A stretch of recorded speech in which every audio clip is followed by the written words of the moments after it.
Assalamualaikum warahmatullahi wabarakatuh. Alhamdulillah. Pada malam ini kita kembali lagi bersiaran dengan topik yang agak panas minggu ini, syariah dicabar. Kita akan merungkaikan soalan pada malam ini dengan kita menampilkan panelis tetap kita, tak lain tak bukan, ini dia. Yang pertama, Datuk Seri Kamal Amir, bekas ketua pengarang di kumpulan Karang Kraft. Ya, tentunya banyak kisah-kisah yang seumpamanya boleh kita kongsikan selepas ini, Datuk. Apa khabar, Datuk? Baik, Assalamualaikum warahmatullahi taala wabarakatuh. Salam bahagia teman-teman pelayar yang berkesempatan malam ini. Malam ni saya tak buat panas, saya rasa. Saya yakin yang sebelah saya tu panasnya. Yakin saya lah. Baik. Itu, Datuk. Alhamdulillah sihat. Dan di hujung sana tak lain tak bukan pengasas studio Dahsyat yang merupakan mantan ahli Parlimen Kapar yang berada di dalam Parlimen selama 3 penggal.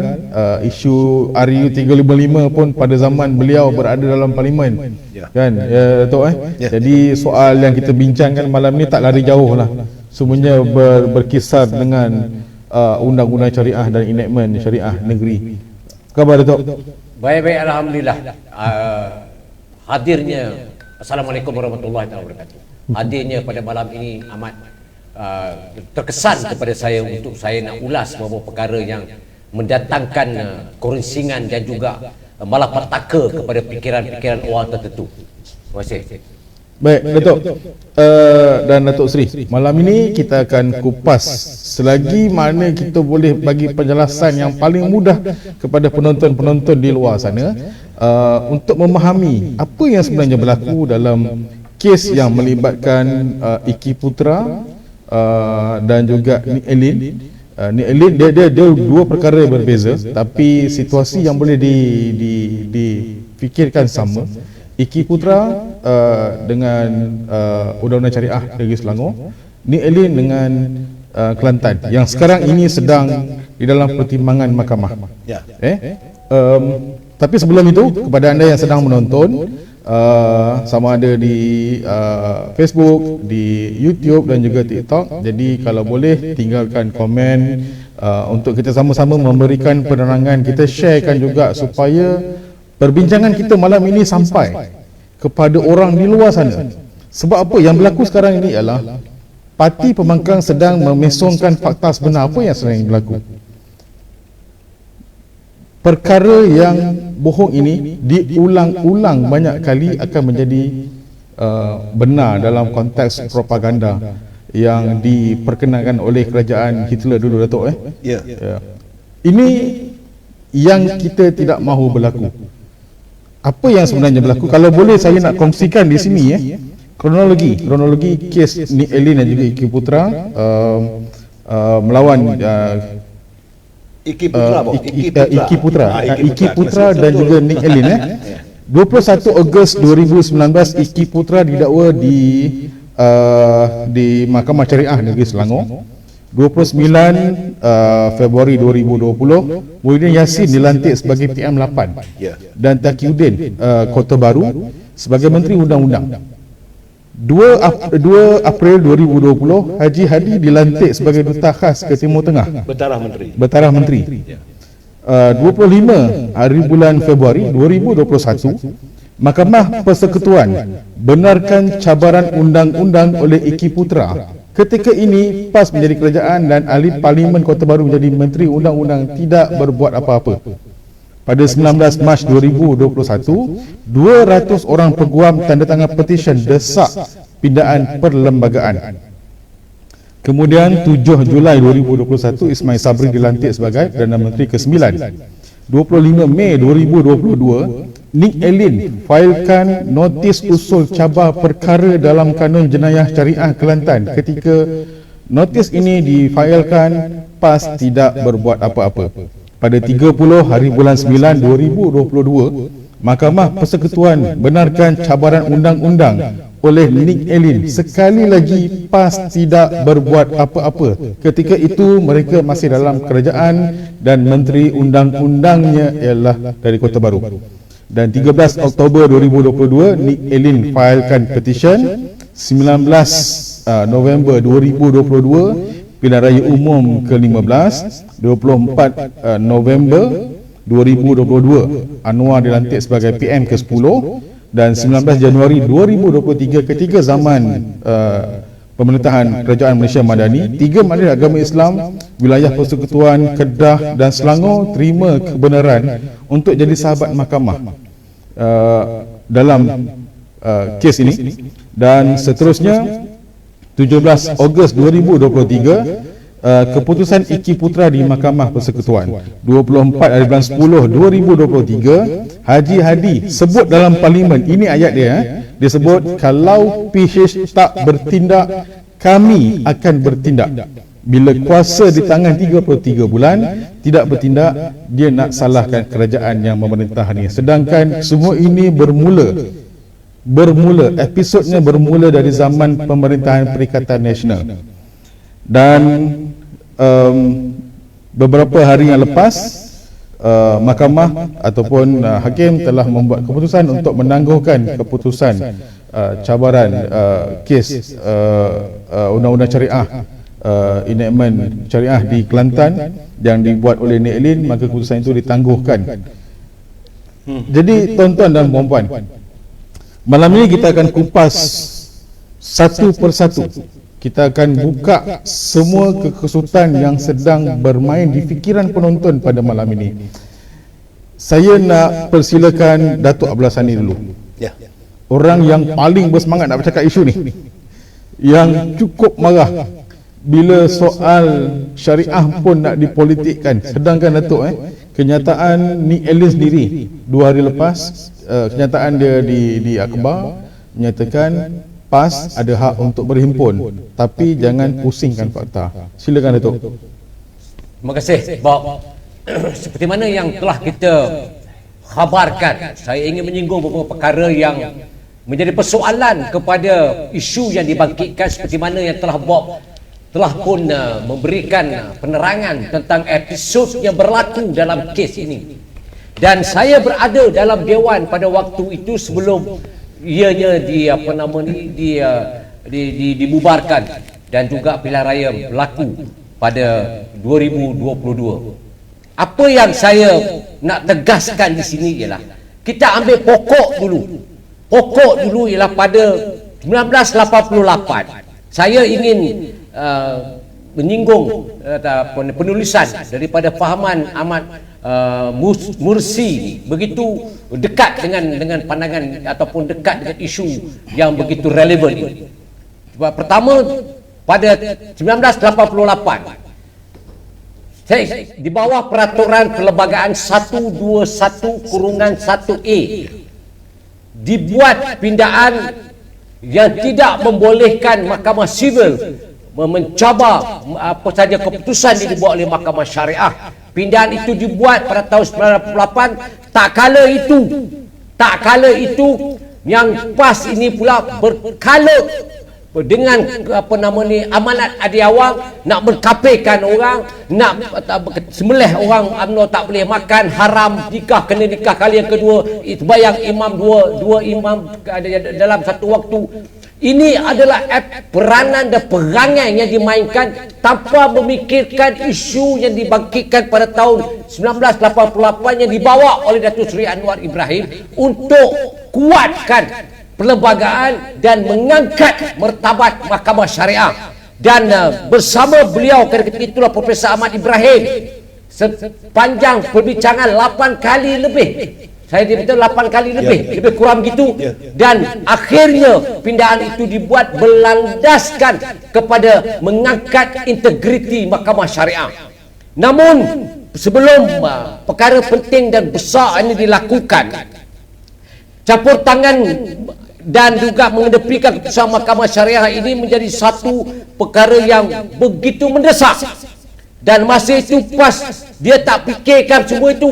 Yang dia fikirkan parlimen perlembagaan penjajah, kapir mengkapir. Ini semua dilakukan tanpa memikirkan apa yang katakan bahawa kesinambungan kekuatan menjaga akidah ataupun Mahkamah Syariah itu sendiri. Dan ianya juga Kalau dikatakan Datuk Seri mengabaikan pada sekarang ini, dia kata di awal kata apa dalam dia dekat parlimen baru ni apa telah dibuat maklumkan, iaitu kalau tidak bertindak untuk menjaga kepentingan mahkamah syariah, mereka akan bertindak apa? Benar cara apa? Nak meruharakan negara. Persoalan timbul apabila Datuk Seri Anwar Ibrahim mengumumkan dalam Dewan semalam dengan jelas dan terang, perbincangan di antara pihak negeri dan juga pihak persekutuan itu mesti selari tidak ada pencanggahan. Yang menjadi isu sekarang ni, yang pindahannya dibuat di mahkamah kerajaan negeri Kelantan itu, kenapa tak dibuat dengan cara teliti dan berhemat? Kenapa tidak berfikir secara profesional dan cara bijaksana? Mengapa keadaan yang dibuat itu melonggarkan dan memberikan orang lain boleh cuba apa saja undang-undang yang dibuat? Bila kamu dah kalah, kamu salahkan kerajaan yang ada hari ini. Ketika kamu berkuasa, dalam bulan Mei kamu kerajaan, menteri pun menteri kamu yang menteri undang-undang, menteri agama pun kamu. Tetapi kenapa tidak melakukan perkara yang boleh mengangkat martabat ataupun darajat mahkamah syariah? Dan yang paling mendukacitakan, apabila ditanya di parlimen oleh wartawan kepada timbalan presiden, dia kata waktu itu dia tak tahu. Senang je jawapan dia, tak tahu. Apakah dengan tak tahu itu melayakkan dia menjadi wakil rakyat dan menguruharakan meninggalkan parlimen dan pergi ramai-ramai ke Putrajaya untuk menghantar petisyen? Ini isu sekarang ialah isu kita nak menjaga kepentingan rakyat. Kalau mengerak pergi surah di parlimen, apa tujuan dia? Nak tunjukkan kepada dunia bahawa pastilah yang memegang tampuk agama, dan tanpa PAS agama itu akan tercicir ataupun terpinggir. Come on lah. Inilah kualiti yang ada kepada mereka, dan selepas itu mengeluarkan fitnah yang bukan-bukan dan menggugut dengan cara yang tidak bermoral. Ini yang saya anggap bahawa mereka-mereka ini sebenarnya kecacatan akal yang berlaku dalam minda mereka. Sebab itu Bob, saya terkejut bila waktu itu yang menjaga undang-undang ialah Kota Baru, Takayuddin. Takkan Takayuddin tak boleh fikir cara cakap bukan main, pupang-pupang, tapi isi kosong. Ini yang masalah yang berlaku dalam PAS ni. Dia nak meretorikkan isu. Tetapi yang meretorikkan itu sebenarnya nak menjahanamkan minda rakyat kita. Yang penting waktu ini cari penyelesaian terbaik. Macam mana yang dimaklumkan oleh Datuk Seri Ibrahim, Sultan dipanggil, bukan dipanggil, memohon supaya Sultan Selangor memberikan pandangan-pandangan untuk menambah baikkan dalam segi syariah atau kepentingan orang Melayu atau agama Islam. Dan majlis raja-raja perlu dirujuk kerana ini melibatkan perlembagaan di bawah kuasa majlis raja-raja. Dan apa yang diaturkan Datuk Seri Ibrahim itu ada tindakan. Dia kata pula Datuk Seri Anwar baru sekarang nak buat. Kamu masa jadi kes tu kenapa kamu tak buat apa-apa? Sibuk. Dia kata nak buat darurat lah, nak bercerita pasal deklarasi darurat, macam-macam yang kamu nak buat, sedangkan perkara pokok itu kamu pinggirkan. Apa punya, saya pun tak tahulah kualiti apa Datuk Seri. Dia punya pemikiran dia orang ni nak menjahanamkan. Dah tak ada isu sekarang, isu apa? Derita rakyat. Kita berdepan dengan peperangan yang tidak ada kemanusiaan yang berlaku di Palestin. Bagaimana kita nak memastikan rakyat kita itu dijamin dalam keadaan dunia yang bergolak ini, supaya kita sama-sama membangunkan negara daripada kita mencari dan menjentik isu-isu yang tak sepatutnya yang kita isu. Sebab perkara ini boleh dibuatkan pembaharuan. Sebab itu saya kata dengan jelas dan bahawa undang-undang itu diwujudkan ialah untuk memastikan bahawa semua orang menghormatinya. Sebelum undang-undang itu diwujudkan, ada kebijakan dan juga kecerdikan mereka itu yang nak melaksanakan undang-undang itu. Dia tidak berlari daripada lorongan ataupun ruang untuk mereka diserang. Sebab itu ketika dalam saya menjadi ahli parlimen, apa retorik dia? 355, kecoh satu dunia. 355 bentang dalam parlimen, itu cabut lari, tak boleh bahas. Ni apa punya kualiti ni? Bercakap bukan main lagi. Kalau kita dengar gunung pun runtuh dengan cakap dia. Oh, Islam tu, Islam akan dipinggirkan, Islam akan dia apa nama dicacatkan dengan pemimpin seperti mana bla bla bla bla bla bla. Tapi isi kosong. Yang dia orang tahu fitnah. Itu yang yang dilaporkan. Jadi saya nak tegaskan di sini, Bob dan Datuk Seri, secara jujurnya saya mengatakan bahawa pemimpin PAS ini retorik yang lebih, isinya kosong, cakap hutang beletung, tapi di bawahnya itu saudara juga dan ada jawapan. Jadi fahamlah, janganlah ambil isu-isu ini dan menidakkan kesungguhan Perdana Menteri untuk melakukan penambahbaikan untuk mengharmonikan undang-undang itu supaya tidak dicacat atau diberi ruang kecacatan itu berlaku. Itu kena jelas. Jangan kita anggap bahawa apabila dia diserah, oh betul ke? Oh betul. Anwar ni seorang yang tidak berakidah. Tengok secara kenapa ketika itu berlaku. Kamu membisu 1000 bahasa, sibuk dengan mencari sana mencari sini, sakau sana sakau sini, tak fikir tentang rakyat, tak fikir tentang akidah, tak fikir masa depan negara. Yang kamu fikir apa? Kuasa. Untuk apa? Nak sakau semua barang. Apa punya, tak boleh nak cakap lah. Inilah mukadimah saya pada waktu ini. Tetapi saya tegas bahawa rakyat jangan jadi bangang. Letakkan otak di sini, jangan letak di lutut. Kalau orang kata itu kereta, sedangkan itu adalah basikal, kamu pun kata kereta. Jangan jadi tenging, jangan jadi bangang. Jadi rakyat yang berfikir ke arah ke depan, memacu ekonomi, menjaga kepentingan agama dan bangsa supaya negara ini tidak dicacatkan oleh mereka-mereka yang tadi. Ini tadi nak sebut tak boleh lagi ni, awal sangat. Jadi itu yang saya anggap bahawa mereka ini meretorikkan isu. Letih dibuatnya doang semua. Betul, mukadimah je pun dah 10 minit. Panas, bahang malam ni. Betul Jadi bila Datuk sebut tadi pasal RU35, saya teringat asal usul pindaan RU35 dibacakan pada hari terakhir sidang parlimen sebelum PRU 14 kita bulan Mac 2018. Saya juga turut berada dalam dewan ketika itu, bertugas sebagai pegawai kepada yang Datuk ketika jadi ahli parlimen Kuala Langat. Ketika itu Maran membawa usul itu selepas dibacakan usul dan speaker tanya bacaan kali kedua dan ketiga dan untuk diteruskan, tapi Maran sendiri menyebut supaya usul itu ditangguhkan. Jadi kita nampak sebenarnya siapa yang sebenarnya bermain dengan retorik berkenaan dengan pindaan undang-undang yang berkaitan dengan agama ni, kan? Jadi kita dah nampak dengan jelas, dan hari ini kita nampak lagi jelas siapa sebenarnya yang menunggang kepada isu syariah. Okey Datuk, hampir 700 penonton di Facebook. Sebenarnya kita agak terganggu juga, dan juga ada yang minta saya tanyakan kepada Datuk Seri Kamal Amir sebagai orang yang rapat dengan Datuk Seri Ahmad Zahid Hamidi.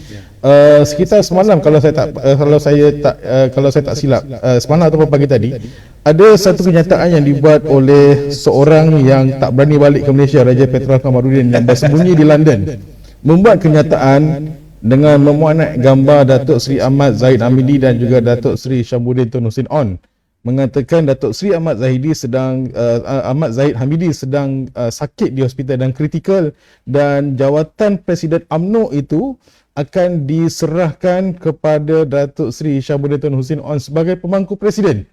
Jadi kepada anda yang sedang menonton ini, tolong rakam siaran ini dan sebarkan kepada ahli-ahli UMNO. Ini jawapan yang sebenar dari Datuk Seri Kamal Amir. Silakan Datuk. Terima kasih Bob. Benda itu Datuk nasib baiklah tanya dengan saya. Saya ni tak kerti macam Datuk Dolah. Kalau Datuk Dolah dah diserang habis-habisan. Saya sebentar tadi baru cakap, tak ada masalah. Beliau menjalani rawatan. Rawatan biasalah dia sepanjang-panjang ni doktor dah nasihat supaya dapat rawatan, tapi nak jaga parti, nak jaga kerajaan yang baru ditubuhkan. Jadi dia melengah-lengahkan sehinggalah dia tak berapa sihat. Kemudian dapatlah dia punya pembedahan sedikit yang perlu dilakukan 3-4 bulan dulu. Tetapi sekarang ni dilakukan hari Khamis lepas. Alhamdulillah, syukur pada Allah SWT. Alhamdulillah. Sehat, tak ada masalah pun, tapi berehatlah sekarang ni. Tapi bila mereka mengatakan nak letak jawatan, saya kata mana dia punya puncanya letak jawatan, lepas tu nak diganti dengan Syamuddin. Logika mana? Tak masuk akal. Memang tak masuk akal sebab dia digantung. Islamuddin adalah ahli UMNO yang digantung. Masya Takkan yang dah digantung nak jadi pemangku presiden. Astaghfirullahaladzim. Bob. Banyak cerita lain lah Bob. Tak ada. Betul. Ini isu tak ada. Saya dah bercakap, saya dah mendengar, tidak ada. Kesihatan presiden, alhamdulillah. Sama-sama kita. Tapi saya dengar jugalah adalah dalam beberapa live, dia orang kata sakit ternak apa semua macam-macam. Saya nak bagi tahulah, orang sakit ni sepatutnya kita doakan untuk kebaikan. Bukan kita maki hamun, kita kata, oh dia tak lama lagi, letak jawatan, tenat dan sebagainya.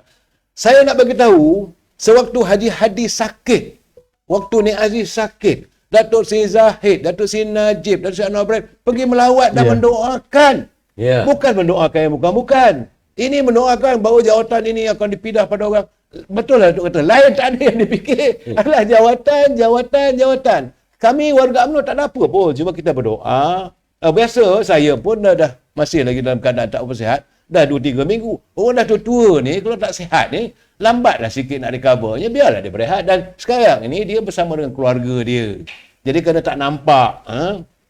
Tapi tak putus-putus. Datuk Seri Zahid menghantar kiriman dalam media sosial, mengingatkan rakyat sebab dia adalah pengurusi NADMA. Dalam musim banjir ni, ingatkan rakyat, jaga diri, jaga keluarga, pindah segera. Kalau kata sakit tenat sangat, tak bolehlah buat benda begitu. Itulah penjawapan saya tentang kedudukan presiden saya. Saya mengharap teman-teman sama-sama kita berdoa dia sihat. Maksud kita balik pada isu ni. Baik, maksud dia Datuk, kenyataan yang bersifat dangkal ni datang daripada orang yang dangkal lah. Saya balik itu. Okey, Okey, baik. Kita balik pada isu. Saya nak balik pada isu. Saya memang betul lah. Seperti penyata dulu dah lebih kurang dalam 500 ke 600 tahun dulu. Ini satu sosok tubuh yang paling dihormati oleh Yang Amat Berhormat Datuk Seri Anwar Ibrahim, itu Ibni Khaldun. Ibni Khaldun pernah menyatakan bahawa apabila kamu, ini 5 tahun dulu dia kata, apabila sesuatu jawatan itu diberi pada orang yang tidak mahir dalam soal agama, tunggulah kehancuran. Itu dia. Dan baginda Rasulullah SAW, ada kita dengar, kita baca dalam sirah, mengatakan satu ketika nanti yang dikhawatiri umat Islam ini akan menjaja Al-Quran, menjaja agama untuk mencari kekayaan, untuk mencari pangkat dan darjat. Yang ini sedang berlaku. Saya melihat semalam, dengar penjelasan daripada Datuk Seri Anwar Ibrahim, begitu jelas. Isu dia, Bob, sebelum Bob tanya dengan saya terus jawab je, Bob. Saya nak kau je, Bob. Silakan, Bob. Isu dia bukan mencabar. Bukan mencabar kesucian agama Islam. Isu dia enactment kerajaan negeri Kelantan bercanggah dengan perlembagaan undang-undang. Dan enactment ini sepatutnya sesuatu enactment sebelum nak dibubuk, nak wujudkan, dia akan dibawa dalam Dewan Undangan Negeri. Sepatutnya dalam Dewan Undangan Negeri itu ada Menteri Besar, ada Esko, dan jangan lupa ada peguam, penasihat ini undang-undang, dan wakil rakyat. Mereka buat apa? Apakah mereka tidak terfikir bahawa kalau kita buat enactment ini bercanggah dengan persekutuan, maka tentulah tidak dapat terlaksana. Ini yang sedang berlaku. Apa yang dicabar oleh Nik Alin tu, dia kata apa yang ada dalam enactment Mahkamah Syariah yang diputuskan oleh Dewan Undangan Negeri Kelantan itu tidak boleh terpakai kerana dia ultra bias dengan perundangan negara. Datuk, ini masalahnya. Isu dia. Tapi orang tak faham. Bawa pergi kita sekarang dicabar. Zaman Anwar Ibrahim ini Mahkamah Syariah akan diperundang. Datuk Seri Anwar Ibrahim dah kata, Datuk cakap tadi, tahun 1988. Dia dah nampak benda ni, Bob. Bahawa kalau tidak dipelihara dengan baik, akan sampai masanya percanggahan yang berlaku. Sekarang dah berlaku. Sebab itu diwujudkan majlis. Di mana kita kena ingat, sesuatu enactment yang berhubung kait dengan soal agama ni, Datuk, mesti refer pada istana. Sebab di bawah perkara 3, Perlembagaan Negara, perkara 3, hak mutlak raja-raja. Ingat, negara kita ini demokrasi raja berperlembagaan. Tuanku akan melihat semua aspek ini. Sepatutnya dah buat benda begitu, terangkanlah pada tuanku, ampun tuanku, Patik merasakan kita nak buat ubah sikit ni. Tentulah para penasihat undang-undang akan beritahu, ini tak bercanggah ke dengan perlembagaan. Kalau bercanggah tak boleh. Ini yang menjadi masalah sekarang ni, dijadikan satu isu seolah-olah Okey, seolah-olah kerajaan hari ini mengizinkan mahkamah syariah dicabar. Bukan mahkamah syariah dicabar.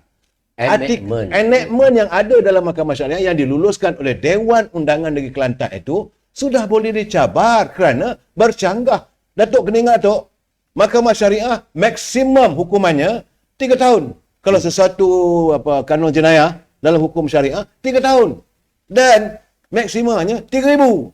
Tetapi undang-undang jenayah di peringkat federal kalau gunakan mahkamah biasa masih ini minimanya boleh sampai ke 30 tahun. Ya. Kena sebab rotan dia. Lepas tu hukuman dendanya 20,000 ke 30,000 kalau tak salah saya. Jadi bukankah ini menampakkan seolah-olah martabat mahkamah syariah itu jadi rendah. Itu yang dilakukan oleh Nek Elin. Dia kata tak betul ni. Perlu diperbetulkan. Jadi nak diperbetulkan, kena bawa baliklah ke Undang-Undang Negeri, diperbetulkan. Ikhlaslah kalau kamu betul-betul nak menjaga kesucian agama Islam ini, martabat agama Islam, martabat mahkamah syariah, biasa lari dengan mahkamah persekutuan. Datuk, sini cakap, Datuk. Ya, betul. Saya setuju sangat pada pandangan Datuk Seri ni. Sebab ini kita bercakap bukan mencabar integriti agama. Kita bercakap tentang akta. Enactment. Tu ada panggil apa undang-undang tubuh negeri. Dan ini juga belum berlandaskan atas kebijakan. Dia tak boleh terus buat-buat tanpa menerima resiko ataupun bahana apabila berlakunya implementasi itu, Datuk Seri.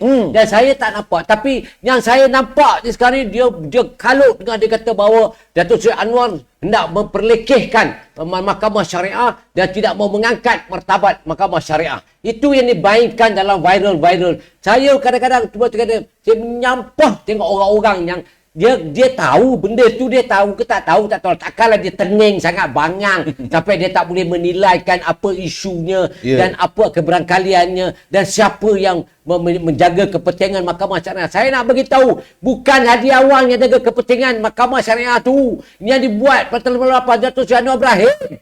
Yang kita dia orang pas dia pula kalut-kalut kapir lah, kalut-kalut penjajah. Apa lembagaan persekutuan itu adalah pelasafah penjajah lah, yang buat petu pula hukum sana, hukum sini, macam-macam yang dibuat. Tapi waktu itu Datuk Seri Anwar memperkasakan, mengharmonikan mahkamah syariah tanpa mengizinkan mahkamah sivil campur tangan dalam keputusan mahkamah syariah. Itu sudah pokok mengangkat kedudukan. Waktu ini sekarang ini kebobrokan dan juga kepincangan berlaku tu Seri bermula apa yang Bob cakap tadi itu betul. Episod ini bermula ketika kerajaan Pakatan Perikatan Nasional. Perikatan Nasional yang menjadi kerajaan. Mayadin jadi Perdana Menteri. Takayuddin menjadi Menteri Undang-Undang. Menteri Agamanya naik Presiden UMNO Sidrih tu. Jadi semua ni adalah ruang lingkup mereka ni. Mereka yang patut bertanggungjawab. Bukan kerajaan sekarang. Tapi Anwar punya jiwa yang besar. Dia kata okey, kita buatkan musyawarah, kita akan panggil balik, kita bincang. Dan majlis. Ini harus dirujuk kepada majlis raja-raja. Tak, majlis perundingan. Perundingan. Ya, ini yang dicadangkan telah pun diluluskan. Hingga kan Ketua Hakim Negara sendiri pun mengeluarkan statement, jangan memfitnah, jangan manipulat isu ni. Tak faham lagi saya. Dia main juga dalam Dewan. Dia main juga pergi hantar memorandum. Golongan petisi kami adalah pejuang agama Islam mempertahankan mahkamah syariah. Apa punya tengeng tak, itu pun tak dapat nak beza. Itu sekarang kena saman. Ni kan ni jasi kena saman dengan Menteri Pendidikan. Dia pula apa-apa gomong kena saman. Padan muka. Ini semua ketengingan, kecederaan minda yang mereka perolehi. Ke sini saya kadang-kadang semak lah saya tengok wakil-wakil rakyat macam ni. Semak saya tengok. Dia gini tu, saya rasa ini kecelaruan fikiran. Kecelaruan fikiran dia sebenarnya apa isu, dia kena tahu isu dia. Bukan tiba-tiba mengatakan merendahkan martabat. 1988 Datuk Seri Anwar Ibrahim telah pun mengangkat martabat mahkamah syariah supaya apa yang diputuskan oleh mahkamah syariah tidak boleh dilanggar oleh mahkamah biasa. Tetapi mestilah dia kesamaan. Kan? Dan sekarang ni apa yang sedang dibuat, kepahaman saya pada 4 hari lepas ke 5 hari lepas akan diwujudkan satu majlis. Majlis itu mesti dianggotai wakil raja-raja Melayu. Ha. Mesti ada wakil daripada Bar Kaunsil. Ha. Mesti ada wakil daripada apa ini Bekas-bekas hakim. Bekas-bekas hakim. Ha. Dan diharmonikan. Ha. Bagaimana? Okey, contoh, ini contoh ya. Macam saya kata tadi, kalau mahkamah sivil, dia punya hukuman maksima penaltinya. Okey, 20 tahun. Jadi mahkamah syariah tak boleh di bawah daripada itu. Ya. Kalau kamu biarkan di bawah, artinya kamu merendahkan martabat. Persoalannya kenapa waktu itu dia tak buat Perkataan Nasional ni? Tak, masalahnya kerana mereka membuatkan kesilapan. Nak dipertahankan kerana kerajaan negeri Kelantan sudah tersasar dalam melaksanakan enactment. Kerana wakil-wakil rakyat yang ada dalam Undang-Undang Negeri Kelantan waktu itu, waktu enactment itu diputuskan, dia tak baca pun, dia tak fikir pun. Kesannya, sepatutnya dia akan berfikir, no, ini keadaannya. Tuan Speaker nak bagi tahu kalau undang-undang dilaksanakan, kita kena begini, 1, 2, 3. Tapi takkan penasihat undang-undang tak ada Ini penasihat? masalahnya. Ini masalah saya melihat. Kalau mereka begitu harmonis sifatnya, dibincang satu persatu. Datuk, saya cakap tu terang Datuk. Contohnya macam RU 355 Datuk sebut tadi lah. Sepatutnya RU 355 tu dia punya roadmap dah salah. Ya. Salah. Sepatutnya dia dah bincang. Okey, sekarang ni kami Parti PAS, okeylah, Pejuang Islam, okey. Mau supaya diadakan satu enactment. Rang Undang-Undang 355 perlu diperbetulkan. Sepatutnya pergi menghadap Sultan dulu. Ya. Tuanku, kami nak bawa ke Parlimen benda ni. Majlis Raja-Raja Melayu bersetuju, baru diangkat ke Parlimen. Ya. Ini tidak, Raja-Raja Melayu dibelakangkan. Nasib baiklah benda itu tak berterusan. Kalau tidak, kalau Parlimen tiba-tiba endorse, setuju. Ini dah melanggar peraturan 3 dalam Perkara perlembagaan. 3 dalam perlembagaan. Saya bawa buku perlembagaan ni, Datuk. Saya baca satu persatu. Saya kata, astagfirullahaladzim. Kenapa dangkalnya pemikiran mereka yang bergelar the so-called the lawmaker. Walaupun kamu sebagai ahli undang-undang negeri, tapi kamu adalah pembuat dasar, pembuat undang-undang yang memutuskan sesuatu enactment. Ni yang kebanyak majoriti ni kerana warga berlepas. Apakah tok-tok lebay ni sepatutnya bertanyalah dengan kawan-kawan. Ini besok nak bincang. Saya yakin mereka tidak fikir pun. Ini bila speaker kata undang-undang begini, setuju. Ada ahli yang bermaksud setuju? Setuju. Ada yang bangkang? Tak. Maka dia lulus. Itu keadaannya. Dan akhirnya kita malu. Kita malu pada mereka bukan Islam. Kenapa? Kerana kita mempertikaikan agama kita, kita mempertikaikan mahkamah kita yang telah dimurnikan, yang telah diangkat martabatnya oleh Perdana Menteri sekarang. Ya. Tahun 1988. Ya. Dia dah nampak benda ni. Apabila berlaku pecanggahan, nanti kalau bila diputuskan oleh Mahkamah Syariah, boleh supersede. Sebab ada atau bahaya. Jadi sepatutnya cepat-cepat diwujudkan. Sebab apa yang berlaku di Selangor, dunia Muhammadiyah Sultan Selangor nampak. Sebab itu baginda menitahkan, wujudkan segera majlis. Bincang, perhalusi satu persatu, timbang dan rombak mana yang perlu. Tuanku dah nampak. Sebab itu Tuanku Sultan Selangor bertitah. Datuk jangan lupa. Ya. Raja-raja Melayu ni pun mereka nak menjaga kepentingan. Sebab bila melihat bagaimana anak kepada Nek Ali, siapa nama dia tu? Dia ni, Bob? Iki Putra. Iki Putra menang. Sebab dia punya percanggahan tu berlaku. Jadi Tuanku kata, cepat-cepat wujudkan satu majlis perunding bagaimana untuk menyelesaikan masalah. Dan waktu itu berlaku bukan zaman Datuk Seri Anwar Ibrahim je Perdana Menteri. Bukan kerajaan perpaduan. Ini waktu itu kerajaan Perikatan Nasional. Ya. Geram betul saya duduk. Kadang-kadang saya geram. Bukan pasal apa. Saya melihat bagaimana... Kadang-kadang saya melihat bagaimana undang-undang itu cuba diputar belitkan oleh mereka dan berselindung di balik agama. Agama dijual. Ini yang nampaknya saya akan marah. Agama kesucian agama Islam kita ini diperdagangkan hanya semata-mata untuk politik. Matlamat kenapa? Kerana ada pelaku pilihan raya di Kemaman. Matlamat kedua pasal apa? Sebab dalam Perikatan Nasional tengah bercelaru. Nak tunjuk bahawa kami masih solid. Perikatan Nasional pun hadir. Orang PAS pun ada sama. Kami ramai. Nak tunjuk yang itu. Bukan cerita isu memertabatkan Mahkamah Syariah. Saya yakin mereka tahu masalah. Sebab itu bila semalam Datuk Seri Anwar Ibrahim bercakap di Parlimen, tak seko pun bangkit. Bangkitlah, bercanggahlah, balutlah. Tak semua ada. duduk diam mengisi. Luar pumpang. Datuk Seri Anwar Ibrahim balik daripada San Francisco. Terus menjawab, bangkitlah, tanyalah. Dan sini nak tanya ni, betul ke tak betul? Ini merendahkan martabat agama Islam, merendahkan martabat ini mahkamah syariah. Tanyalah.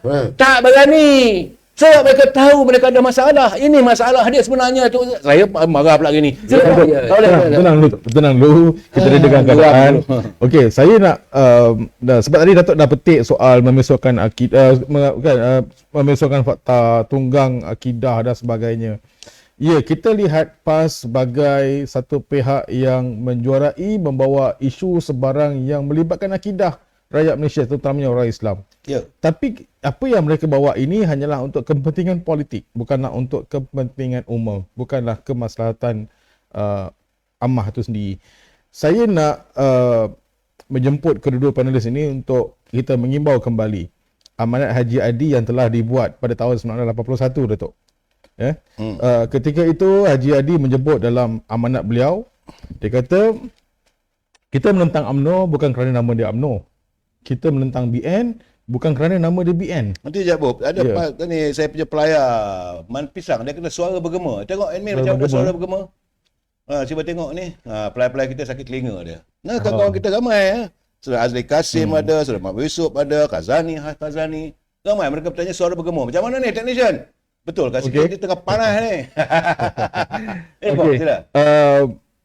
Haji Adi menyebut dalam amanat beliau mengatakan kita menentang UMNO bukan kerana nama dia UMNO, kita menentang BN bukan kerana nama dia BN, tapi kerana dia mengekalkan undang-undang penjajah dan perlembagaan kafir. Tetapi saya nak mengajak tuan-tuan dan puan-puan para penonton sekalian, ya. Dari hari pertama Haji Hadi masuk ke dalam parlimen sampailah hari ini berada dalam parlimen, lafaz sumpah ahli parlimen itu ada menyebut baris terakhir bahawa saya, ini ahli parlimen, termasuk ahli parlimen marang. Semua ahli parlimen yang mengangkat sumpah sebagai ahli parlimen. 222 orang setiap ahli parlimen akan mengangkat sumpah yang sama. Ketika Haji Adi membuat amanat dan selepas itu dia menang jadi ahli parlimen, dia menyebut ini dalam lafaz sumpah ini, bahawa saya akan menumpahkan taat setia yang sebenar kepada Malaysia dan akan memelihara, melindungi dan mempertahankan perlembagaannya. Jadi secara prinsipnya di sini ahli parlimen marang ini mempertahankan perlembagaan kafir tadi tu. Betul, ini cerita dia, Bob. Cerita ini masalahnya. Kita bukan apa-apa memusuhi UMNO. Kita bukan membenci kerana dia UMNO, kerana dia memakai undang-undang, memakai perlembagaan kafir. Itu yang dilafazkan, tapi bila berada dalam parlimen, angkat sumpah, baru saya berjanji. Ini kena ingat tahu, ikrar. Bukan main-main, ini ikrar. Bahawa saya akan mempertahankan negara dan perlembagaan kamu pakai pula. Di situ saja, sebab itu saya kata, bila dia dah kata, saya tak boleh pakai dah. Ya, maksudnya walau ni kepala dah basah dah tu. Ini masalahnya dia orang kadang-kadang. Bila diasap, macam kata siapa yang kata tadi, bahawa bila mereka melakukan pembohongan demi pembohongan, ini yang dilakukan oleh Hitler. You keep on telling the lies at all the time, and then people will believe it's true. Kamu bercerita tentang pembohongan, kamu cerita bohong benar tu, akhirnya orang percaya ianya benar. Ini yang mereka lakukan. Berulang-ulangkan. Jadi ulangnya apa? Anwar Ibrahim tak sensitif pada agama Islam. UMNO tidak memperjuangkan Islam. Yang memperjuangkan kepada Islam, kamilah. Tak mana perjuangan tu? Ini masalah. Akhirnya sekarang ni kita dalam keadaan yang cukup memalukan apabila dua set. Satu enactment kerajaan negeri dan satu undang-undang persekutuan. Nak pakai yang mana? Kena ingat Datuk, bahawa dalam perlembagaan mengatakan apa-apa saja undang-undang yang diputuskan oleh parlimen tidak boleh disanggah oleh peringkat mahkamah negeri. Betul. Ini keadaan sekarang ni. Kalau mahkamah negeri tiba-tiba aku jatuh hukum jadi banyak ni. Di mana letak keadilan? Oh no, kerana hukum Islam itu selalunya ringan untuk menyedarkan. Saya dengar, bukan saya tak dengar. Sebab kalau ikut mahkamah syariah, matlamatnya adalah untuk memberi kesedaran. Kononnya. Jadi tak perlulah kena hukuman keras-keras sangat. Betul. Sedangkan hukuman mahkamah betul ni, mahkamah yang kononnya diasaskan oleh British, memakai Westminster Law ni, bahawa ini untuk menghukum orang, tak adil. Saudara, Datuk, undang-undang itu apa sebenarnya? Yang salah tetap salah. Dalam Islam lebih keras lagi. Kalau berbeza pula, dalam Islam lagi keras, Bob. Kalau betul-betul kamu laksanakan hukum, contohnya macam hukum hudud. Tapi nak laksanakan tu macam mana? Kalau betul-betul, bila mereka memakai perkataan, baginda Rasulullah SAW mengatakan, kalaulah Fatimah itu mencuri, nescaya akan kukerat tangannya. Fatimah yang mana? Bukan anak dia Siti Fatimah. Takkanlah Rasulullah mengatakan anak dia mencuri. Ada ramai lagi nama Fatimah. Jadi pernahkah dicari? Tapi itu diambil. Kononnya mesti potong tangan. Dari segi hukum bagaimana? Dalam keadaan sekarang ni. Jadi akhirnya kita dilihat macam-macam. Mereka matlamat apa sebenarnya? Hanya kerana politik, matlamat menghalalkan cara. The end, justice fight the mean. Itu yang sedang mereka lakukan. Betul. Saya nampak apa yang berlaku himpunan tu hari, 1,000 orang. Saya kata pertama sekali, make fool of the people. Mereka memperbodohkan Diri dia warga. sendiri. Dan bukan diri sendiri, warga yang pergi. Kononnya kita kena tunjuk kekuatan bahawa kita akan mempertahankan Islam. Buat sembahyang solat, hajat. Tang mana hajat apa Tang mana? Tang mana, Datuk? Kita sama dia benda ni, benda tu adalah kecederaan minda. Ya. Apa punya bangangnya, apa yang saya pun tak faham. Tahu tak isunya isu apa? Ha. Isunya ialah rang undang-undang negeri itu tidak sesuai dengan undang-undang perlembagaan. Bukan tak sesuai, tak selari. Tak selari. Tak selari. Enactment lah tu. Amendment. Jadi pindahan itu Ya. dia melencong. Bila melencong, betulkanlah balik. Dari lecongan sampai masuk gaung. Apa punya tenging ni? Benda yang mudah nak disusahkan, nak bagi orang, kerahkan orang pergi ke Putrajaya untuk ramai-ramai pergi buat sembahyang hajat, berdoa sampai minta orang dia ke kerajaan ini tumbanglah apa punya keatullah ke. Saya pun nak kata kecelakaan minda pun tak. Tapi itulah standard mereka ni. Satu ni buat aku nak bincang baru ni. Dalam dewan saya nampak ada tu dewan perbahasan tadi dia kata pasal kita kena membantu orang berpoligami. Lagi gila. Berpoligami nak dibantu. Ini yang kata tak tahu pasal kes ni kan? Orang yang sama lah kan? Yang kata tak tahu pasal kes ni. Lagi. Ya, perbahasan. Sebelum tu ni. Jadi baru lagi ni. Ya, kerana masalah je Datuk. Kononnya pandai sangatlah, bijak sangatlah ni.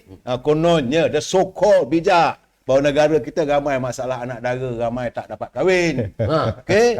Jadi solusinya, yang galakkanlah berpoligami. Na'udzubillah minaz zalim. Benar dalam Islam boleh berpoligami, tapi yang macam mana? Kemampuan perlu dia ambil kira. Dan yang saya nak masuk di sini ialah betapa biolnya otak-otak ahli parlimen ni, Perikatan Nasional tahun lepas.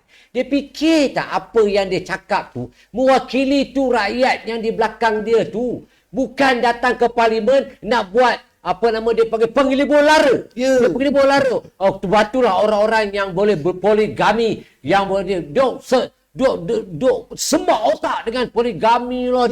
Macam-macam pergi ke Langkawi tanpa berbaju lah. Macam aku cakap ini nilai value of debate atau leadership yang ada di Dewan. Sampai apa yang dibincangkan semuanya patutnya kena dia fikir dasar kerajaan penambahbaikan, membantu kerajaan mengangkat martabat dan darjat harakat negara ini. Itu sepatutnya.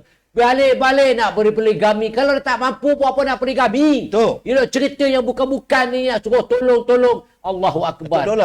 Itu saya nampak dia buat baik. Kualiti kepimpinan dalam dewan ni sekarang ni dah hancur.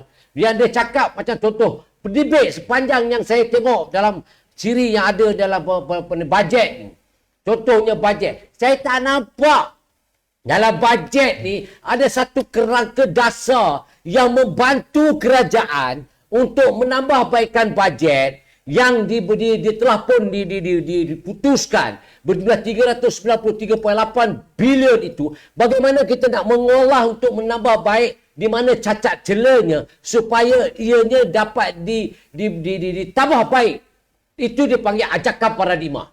Tidak berlaku begitu. Balik-balik cakap-cakap DNA lah masih lagi berbunyi. Bercakap-cakap pasal itu saudara sepupu sepapat, itu camping dan sebagainya. Dia tu cakap pula pasal attacking personal. Jadi pada ini parlimen baru. Saya ada lama. Saya nak bawa rujuk dia kepada kebebasan dan hak ahli parlimen. Ini semua saya tengok Allahu Akbar. apa dah jadi ni dalam Dewan ni, apa dah jadi. Sebab itu Saya tadi pun tak nampak. Datuk, saya bila SBY yang bercakap soal dia kata bahawa negara kita mengalami masalah, bahawa rakyat ramai tak kahwin. Ya, wanita lah. Jadi galakkan supaya untuk menyelesaikan masalah poligami. Yang bercakap tu orang agama tu. Yang bercakap tu orang agama bau. Ya. Apakah dia terlupa pesan Rasulullah? Bila sampai waktu akhir zaman nanti, wanita itu lebih ramai dari lelaki-lelaki. Memang. Bukankah itu yang disebut? Jadi kenapa itu digunakan? Sebab itu saya katakan, lalah kali kalau bukan Islam akan bercakap dengan kita, wah, ya orang Islam senang solve itu problem kasi kahwin saja. Boleh begitu? Datuk, saya rasa Saya kata quality of policy lah. tak ada Quality of debate. policy. Quality of debate. Sebab tu saya kata sejujurnya lah, saya kata saya beberapa kali saya ulang. Kenapa tidak dipikirkan? Macam saya kata SIP, Ya. Scam Insurans Pekerja. Daripada tahun 2009 saya bercakap berterusan sampailah terwujudnya akta SIP itu yang membolehkan pada tahun 2019 berlakunya COVID. Bicara saya 10 tahun akan datang.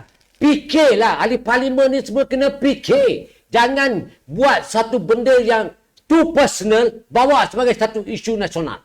Ini yang saya nampak quality of debate tu meruncingkan. Dan ini tidak boleh diterima sama sekali. Inilah padahnya kalau terima sangat kemenangan atas nama TikTok lah, atas nama fitnah lah, atas nama uang ringgit lah. Dari inilah antara yang hasil yang kita dapat setelah berlakunya hari ini. Peristiwa-peristiwa yang berlaku pada hari ini.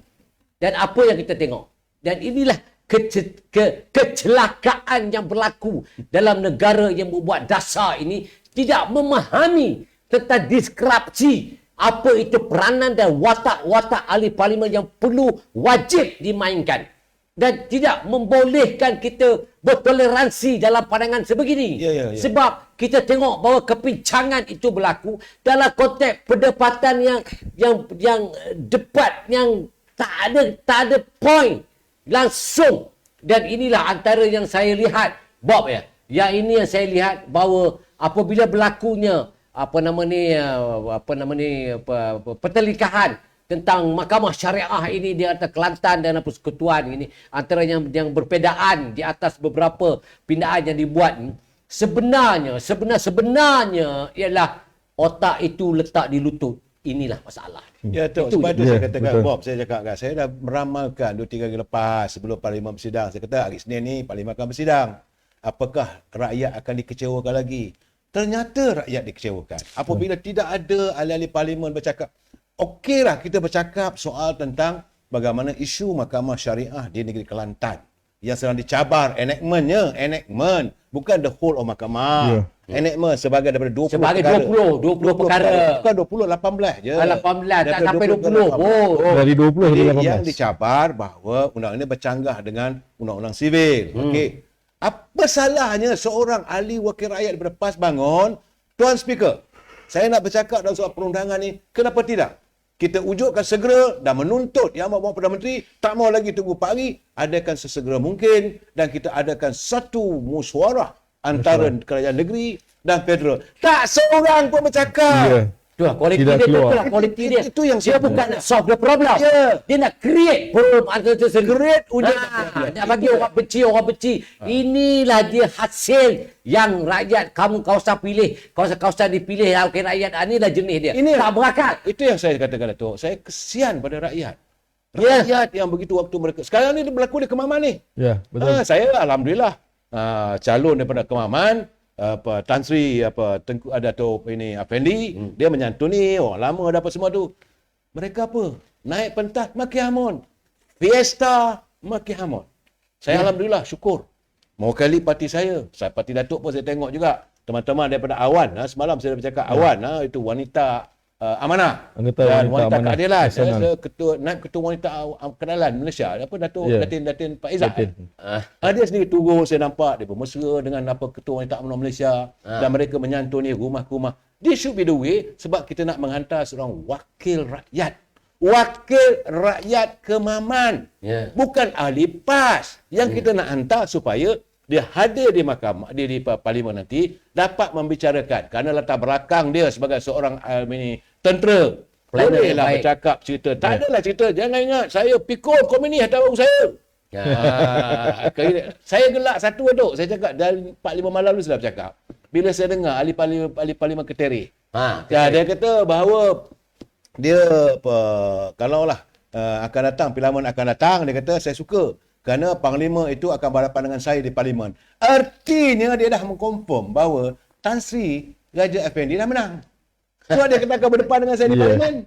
Secara psikologi ni sebab begitu. Saya baca tiap-tiap move tu.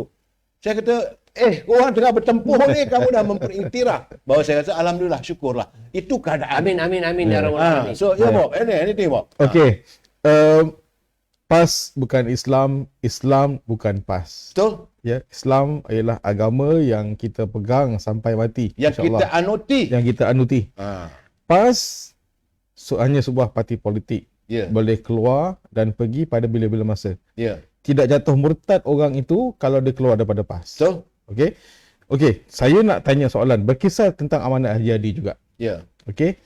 Kalau panelis kedua pernah kita ingat ketika Amanat Haji Hadi itu dikeluarkan sekitar tahun 1981, berlaku masalah yang besar sehingga solat berjemaah itu 2 imam. Betul? Seorang imam daripada PAS, seorang imam daripada UMNO. Malah ada yang mengeluarkan fatwa sendiri. Haram bagi orang PAS untuk makan sembelihan orang UMNO.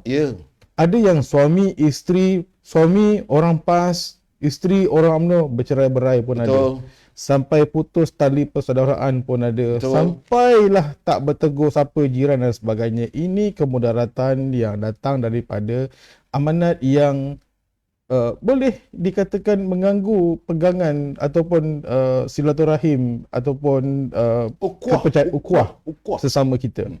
Dan akhirnya bagi membantras perkara ini terus berlaku, Amanat Haji Hadi ini telah difatwakan sesat. Betul. Dan telah diletakkan di dalam laman website JAKIM. Supaya orang boleh melihat okey sekian-sekian ini ialah perkara yang menyesatkan termasuk dengan Amanat Haji Hadi. Tetapi ketika Perikatan Nasional menjadi kerajaan dan Menteri Agamanya kalau boleh lebih tepat lagi, timbalan Menteri Agama datang daripada Parti PAS. Menteri Agama? Timbalan Menteri Agama. Perkara cuba. Tak silap saya lah, daripada PAS. Tapi soalnya induknya ialah Kerajaan Perikatan Nasional.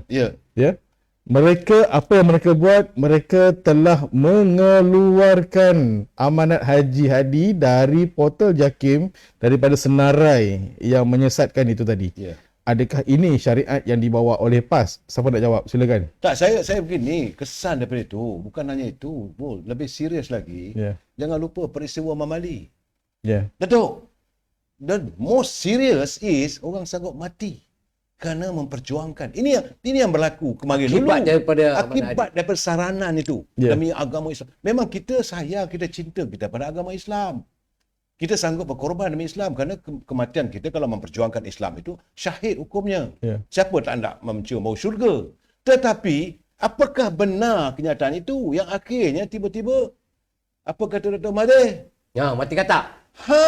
Ini keadaannya, Bob. Pun lagi hidup baca mulut pula lah. Dan saya tak tahu macam mana sekarang ni tiba-tiba boleh muncul balik isu agama ini.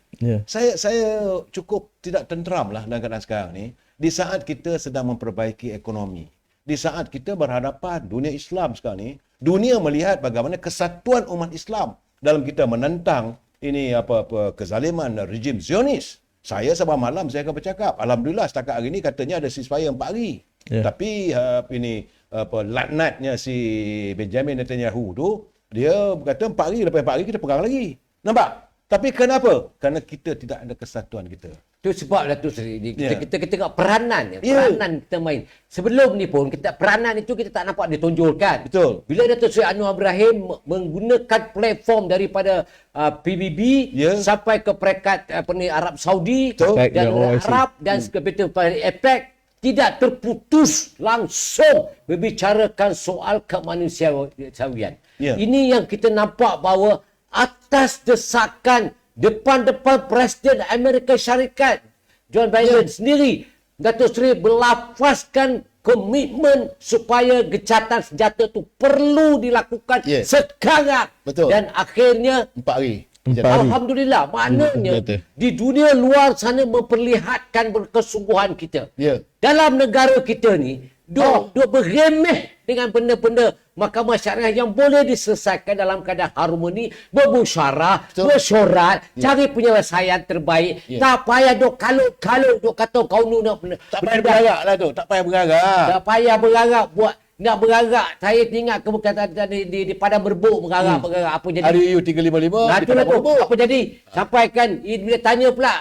Akhirnya kata uduk ni kalau bukan kan, uduk dia kalau nak buat, selesaikan masalah gaji minimum dulu. Pula dah cendol ke situ. Gaji minimum pula. Ya sebelum ni kami nak kuasa. Bila bagi kuasa, kita tak boleh. Kita nak pastikan bahawa gaji minimum itu perlu dilaksanakan dulu. Barulah kita fikirkan wuduk dan sebagainya, RU355. Apa punya baral. Itu pun orang percaya juga. Dia punya penipu. Pun orang kata, ya. Orang yang kata ya ni, saya ulang lagi sekali, otak kamu di mana? Otak di sini ataupun di lutut? Saya percaya di lutut. Jangan sampai di kaki. Dah tak ada maruah lagi dah. Itu dah kaki tu. Kita ni kadang-kadang ni Datuk Seri ni Bob. Kadang-kadang aku dia fikir, kenapa dia suka sebut sangat dia awak ni? Macam-macam dia sebut dia. Binatang lah. Baru ni sebut kerega lah. Apa pasal dia cakap benda banyak pakai binatang ni? Rupanya, dia punya baca ni, saya punya baca lah ya. Kalau tak betul tu, saya minta dia orang betulkan. Kenapa dia suka sangat cakap pasal binatang ni? Saya ingat otak sekelompok banyak kumpulan walau ni semua otak-otak binatang saya ingat. Sebab tu dia selalu sampaikan dengan binatang. Macam itulah kaedah dia, sebab dia fikir binatang. Akhir-akhir dia sebut kerengga lah, beruk lah, macam-macam. Dia kata, ya Allah, ya Tuhan tu. Dan inilah yang berlaku dalam fenomena keadaan sekarang ni. Dan kita bergelut sekarang ni bukan bergelut atas menyelesaikan derita rakyat. Kita bergelut hari ni ialah bagaimana nak mencuba juga nak tepuk atap. Datuk Seri dah sebut. Nak kena ambil alih. Jangan duk mimpi. Memanglah jangan duk mimpi. Memang tak masuk akal lah. Kalau nak buat macam langkah syaitan dulu sebelum ni dalam 2020. Langkah syaitan dulu boleh. Sebab syaitan iblis ada dalam keadilan. Ada dalam UMNO, Barisan Nasional. Inilah yang boleh terjadi. Selagi syaitan tak ada dalam kelompok kerajaan perpaduan yang telah terwujud dari restu daripada Kebun Tuan Ku Tuan Agong dan Bajen Raja-Raja, insya-Allah perpaduan akan kekal menterajui negara sampai akhirnya tidak akan berlaku. Saya ulang balik, bulan ini kita akan melihat kebobrokan dan kelompongan dan kejatuhan Perikatan Nasional akan bergolak menjadikan hasil pecah belah. Ini akan berlaku, insya-Allah. Saya nampak begitu dalam pada firasat saya. Betul tak betul? Yang boleh jawab dia adalah Datuk Seri Kamal Amir. Silakan Datuk Seri. Saya ni begini Bob, sebenarnya. Memanglah saya dengar lah bahawa ada lagi 4-5 orang lagi akan melompat. Kalau berlaku pilihan raya di Kemaman, seandainya calon daripada UMNO, Barisan Nasional dan mewakili kerajaan perpaduan, saya rasa that is the end. That is the end of Perikatan Nasional. Cuma dalam keadaan pergolakan begini, saya rasa yang saya bimbang satu je Bob. Bob, Datuk adalah apabila mereka menunggang agama. Dan ini adalah orang yang menunggang agama ni, mereka mula mewujudkan mengkafir, syurga sebagainya. Saya ingat dalam Saidina Ali. Apabila puak-puak Khawarij ni, dia boleh tuduh Saidina Ali itu kafir. Kerana waktu itu ada perbalahan dalam umat Islam waktu itu, kerana pemimpin apa semua, Saidina Ali ni orang yang mulia betul. Tuduh kafir kerana dalam Islam, Datuk kena ingat, dalam Islam apabila kamu keluar daripada agama Islam, kafir, halal darah kamu. Kamu boleh dibunuh. Kerana mereka nak membunuh Saidina Ali. Itu alasan dia. Itu alasan dia. Jadi apakah sekarang ini mereka mencari alasan untuk pelbagai benda itu dan diwujudkan kepelbagaian. Sekarang ni, dan mereka juga saya tahu dalam segi bacaan saya, Datuk, dan dapatan saya kawan-kawan bagi telefon, ahli parlimen pun daripada puak-puak sebelah sana pun, mereka mengatakan dia tak sabar. Kata kenapa tak sabar? Nak tunggu keputusan pilihan raya kecil di Kemaman. Kalaulah seandainya Tan Sri Raja Muhammad Effendi ni menang, Dia kata bukan 4, bukan 5. Bukan 4, bukan 5. Berbondong-bondong akan menyertai kerajaan perpaduan. Tapi Itu yang saya nampak. Ya. sejujurnya saya ingin menyanggah sikitlah pandangan Datuk Seri Kemah Amin. Saya bukan nampak ni Kemaman sebagai ni pengukur kepada pembalahan Perikatan Nasional ni.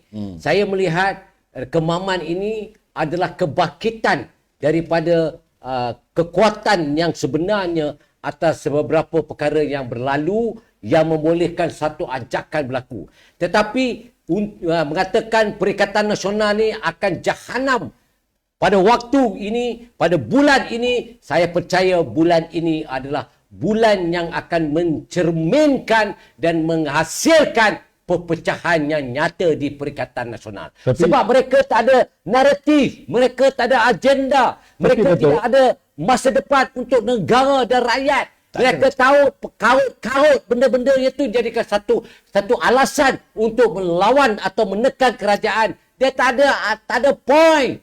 Tapi Datuk, ahli Parlimen Perikatan Nasional cakap kerajaan Madani yang akan jatuh tak lama lagi dan mereka akan mengambil alih. Itu di mana? Kalau nak bercakap ni, saya jujurnya lah, saya ni dah 3 penggal masa dari Parlimen. Bersebut tentang apa nama ni jatuhnya kerajaan ini, tak mana jatuh ya? 151 Datuk Seri, 151 nak jatuh tak mana? Jatuh tak mana? Dia duk berangan sangat nak jadi menteri, nak jadi apa nama ni Perdana Menteri tu, tak mana rasionalnya? Cakap tu biarlah berakal sikit, janganlah cakap tu dirasuk oleh hantu syaitan hingga terlupa bahawa yang bercakap itu bukan kita tetapi nafsu syaitan yang bercakap. Dan saya punya personal, my personal, saya tak nampak begitu Bob. Saya nampak sekarang Perikatan Nasional diambang ke perpecahan yang luar biasa. Yang luar biasa yang tak boleh lagi menampung kekuatan mereka. Betul. Saya teringat kenyataan Tan Sri Muhyiddin Yassin, dia mengatakan sokongan kepada PAS itu tepu. Dia tak berkurang, tak bertambah. Dia setakat tu je yang betul walak. Tapi bila bergabung dengan Bersatu, membentuk Perikatan Nasional, sokongan tu bertambah. Jadi masing-masing ada ego masing-masing.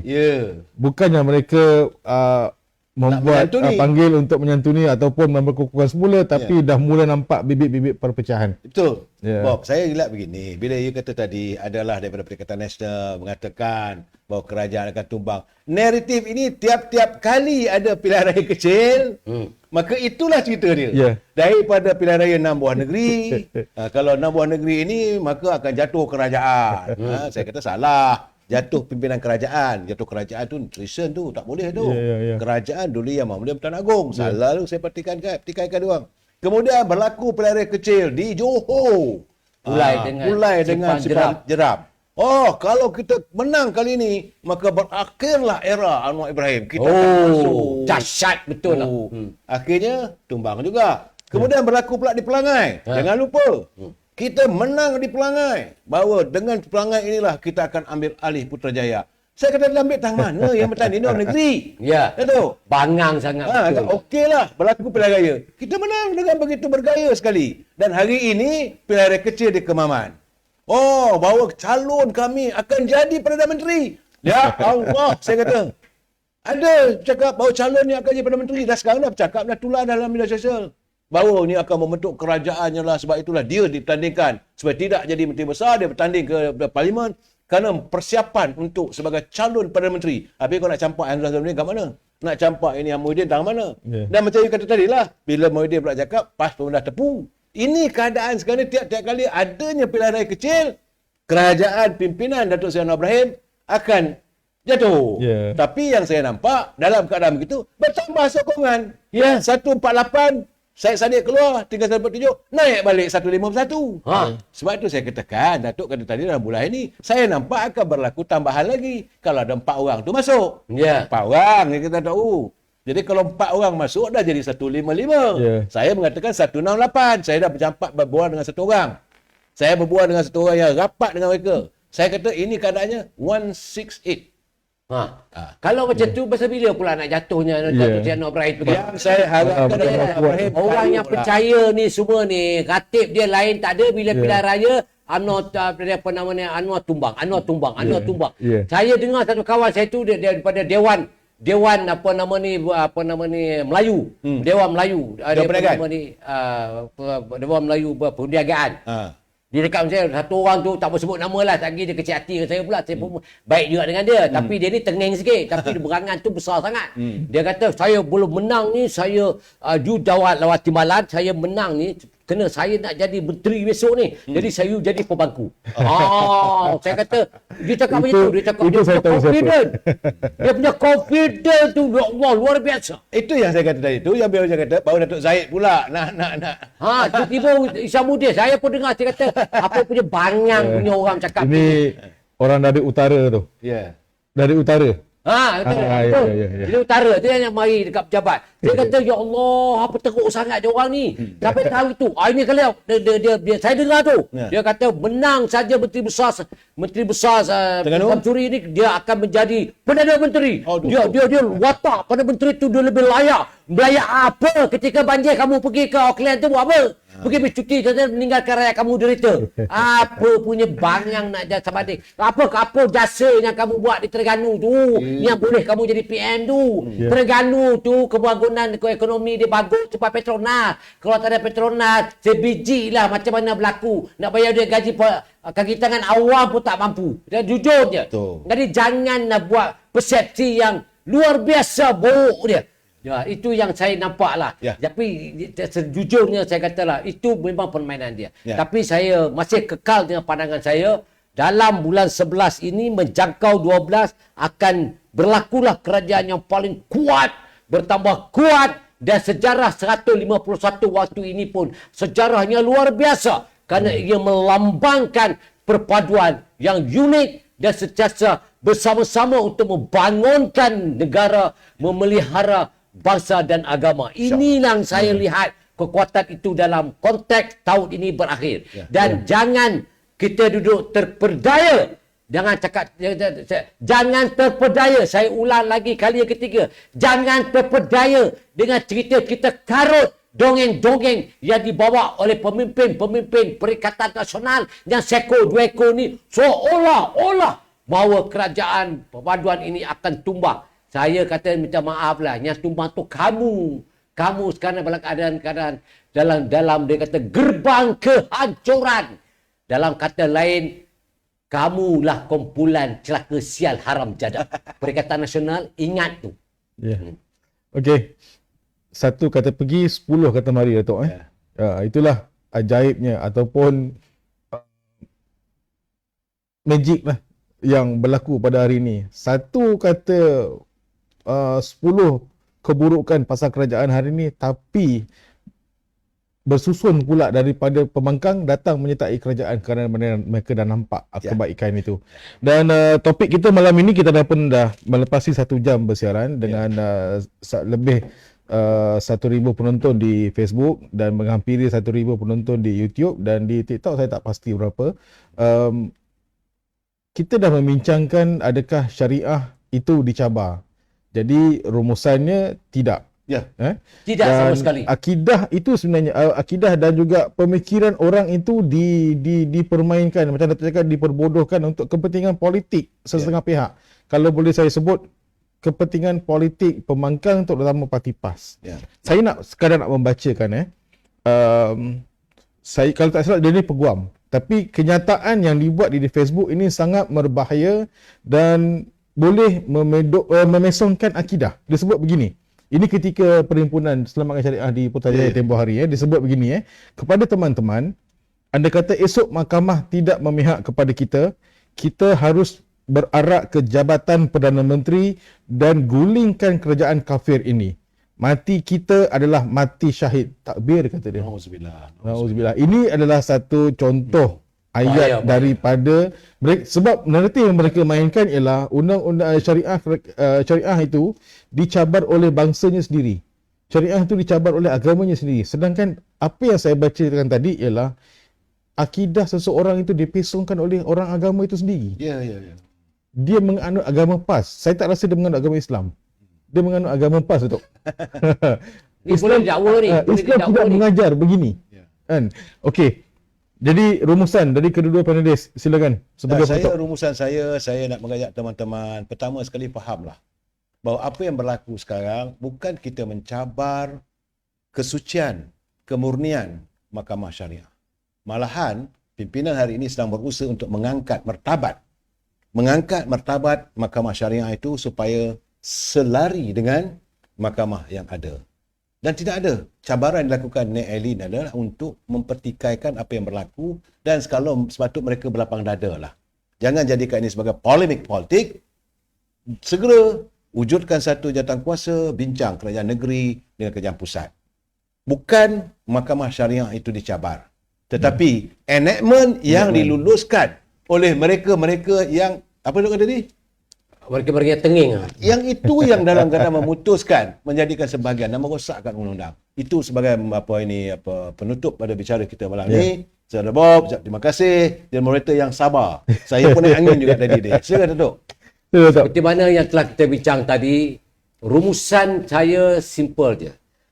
Kerajaan hari ini, pimpinan Datuk Seri Anwar Ibrahim sedaya upaya untuk menyelesaikan setiap masalah yang berbangkit, termasuklah masalah yang melibatkan pentadbiran dan juga derita rakyat. Ya. Pada hari ini jelas apabila Datuk Seri Anwar Ibrahim semalam di Dewan memberi perakuan untuk menyegerakan mesyuarat untuk memastikan bahawa setiap mereka-mereka yang ada kemampuan untuk menyumbang pandangan dan juga memberikan cadangan itu dapat diselesaikan dengan kadar segera, termasuk dalam konteks untuk memastikan bahawa Majlis Raja-Raja pun mendapat restu atas perkenan untuk perkara itu diharmonikan dengan kadar segera. Itu langkah sebaik-baiknya, bukan melemparkan fitnah dan menghasut dan memberikan kata yang cukup durjana kepada kestabilan negara yang kita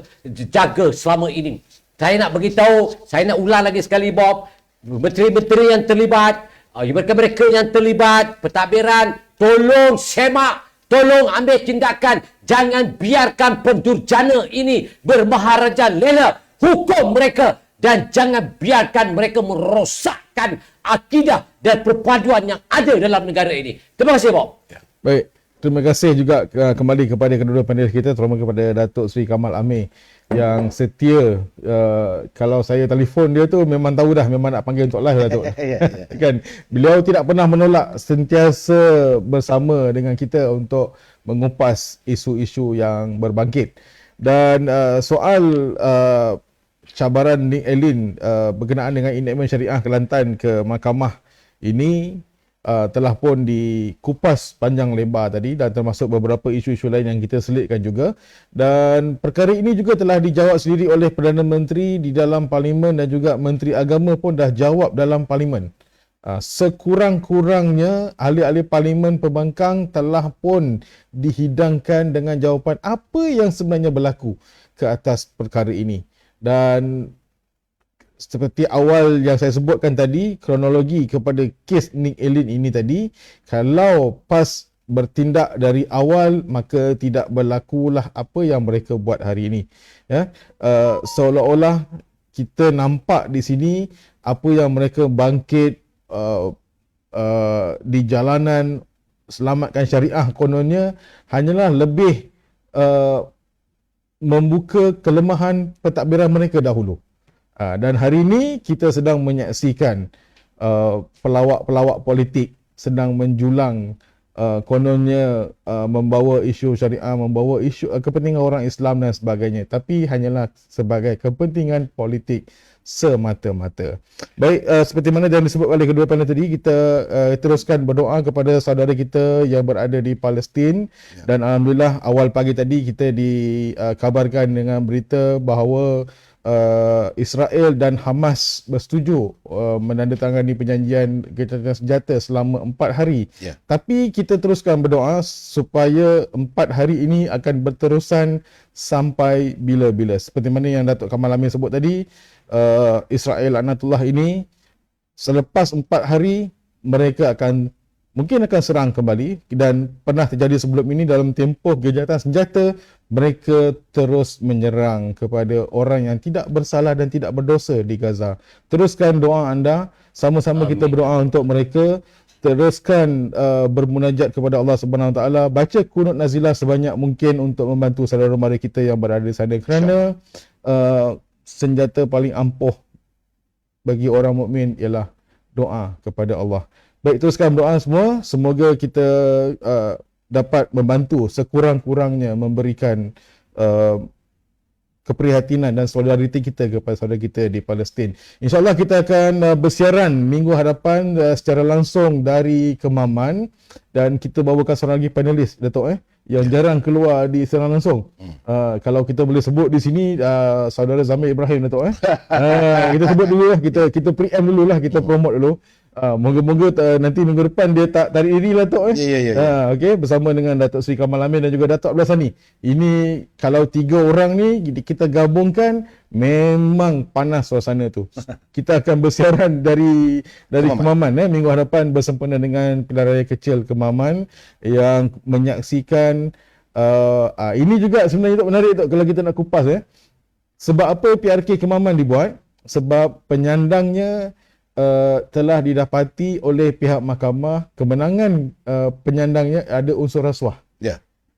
Jadi mahkamah telah memutuskan kemenangan itu dibatalkan dan pemilihan semula harus diadakan. Dan inilah yang sedang berlaku di Kemaman. Kita perlu melantik satu orang wakil rakyat yang berwibawa ke dalam Dewan Rakyat supaya dapat membawa usul-usul yang ataupun perbahasan yang berkualiti untuk menjamin agenda rakyat itu dibawa dengan baik di dalam parlimen. Sehingga berjumpa lagi di minggu hadapan, insya-Allah saya tinggalkan anda dengan ucapan Assalamualaikum warahmatullahi wabarakatuh dan bye-bye.